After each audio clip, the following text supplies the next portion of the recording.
ចាប់បាត់ប្រៃជមិត្តបងប្អូនមានរឿងតាមដានទៀតហើយគឺកីឡាករហាន់ពីហើយនិងកីឡាករពេជ្រអតិទេពគឺមិនបានប្រកួតនៅដើមខ្សែក្រវ៉ាត់ទេមឿនសុខុចបានចេញជាវីដេអូនិយាយចំប្រលះទៅកីឡាករព្រំសំណាងបងប្អូនបែរជាស្គាល់ហើយកន្ត្រៃដីឯកព្រំសំណាងហើយនៅក្នុងហ្នឹងគឺមឿនសុខុចបានចេញមកប្រលះទៅកីឡាករព្រំសំណាងចោតអីទេបងប្អូនប៉ុន្តែដឹងទៅថាមុននឹងបន្តិចគឺកីឡាករព្រំសំណាងគាត់បានផុសសារលើเพจរួមទាំងរូបកីឡាករមឿនសុខុចកាន់ប្រាក់រង្វាន់ផងដែរហើយនឹងរូបព្រំសំណាងហើយនៅក្នុងនោះគឺព្រំសំណាងគាត់បានលើកឡើងផុសថាទៅនៅណាក៏ទៅឮថាយកប្រាក់ឧបត្ថម្ភជួមុខរត់700ម៉ែត្រឲ្យតែលុយថ្លៃមេទិញទៅណាក៏ទៅមនុស្សរមើគុណនេះគឺជាសាររបស់ខាងតន្ត្រីដែលព្រំសំណាងយើងហើយគណៈថ្មីនេះគឺមឿនសុខុចបានតបផាំងទៅកីឡាករព្រំសំណាងគឺគាត់ដាក់ចំរៀងធូនដែរហ្នឹងបងប្អូនកីឡាករមឿនសុខុចហើយដឹងថាមូលហេតុរឿងអីទេបងប្អូនប៉ុន្តែដឹងថាព្រំសំណាងគាត់លើកឡើងទៅកីឡាករមឿនសុខុចព្រោះក្នុងវីដេអូហ្នឹងកីឡាករមឿនសុខុចគាត់បានលើកឡើងថាកីឡាករមឿនសុខុចហ្នឹងគាត់យកលុយខាងគេឧបត្ថម្ភខាងកោជូកងទ័ពអីទេបងប្អូនកីឡាករមឿនសុខុចគាត់និយាយណាគាត់ថាព្រំសំណាងចោទថាយកលុយរត់ឯណានៃ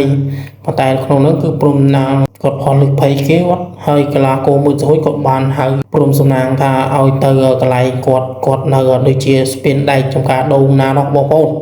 ទាំងកាត់អីរឿងគុណខ្មែរមករយៈនេះរឿងមួយចូលរឿងមួយបងប្អូនចប់រឿងអាញាកដាលចូលចៅក្រមចប់ចៅក្រមឥឡូវមកចូលរឿងមឿនសុខុចនិងព្រំសំណាងនេះដែរហើយរឿងមួយទៀតនេះគឺកីឡាករពេជ្រអតិ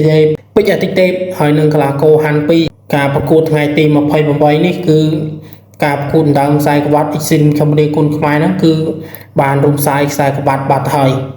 ប៉ុន្តែលើនៅក្នុងហ្នឹងលើថាបងពីឡុតថាជាការប្រកួតដូរដាក់ដើមពៀនវិញបងប្អូនប៉ុន្តែយើងចាំមើលងគ្នាព្រោះអីលើរៀងថារវាងកីឡាករពេជ្រទេពនិងកីឡាករហាន់ពីហ្នឹងគឺដោយសារអត់ត្រូវលក្ខខណ្ឌគ្នាល្មីបងប្អូនប៉ុន្តែក្នុងហ្នឹងកីឡាករពេជ្រទេពសិស្សលោកគ្រូឆ្នាំត្រូវទៅដណ្ដើមខ្សែក្បាត់ពីកីឡាករហាន់ពីដែលខ្សែក្បាត់អ៊ីស្រីមកម្ពុជាគុណខ្មែរហ្នឹងហើយកីឡាករពេជ្រទេពត្រូវទៅតាមពីហាន់ពីប៉ុន្តែដឹងថាគាត់ខុសលក្ខខណ្ឌការនិយាយភាសាការប្រកួតលក្ខខណ្ឌអីទេប៉ុន្តែដឹងថាដកខ្សែក្បាត់ចេញដាក់តាមពៀនធម្មតាជាមួយនឹង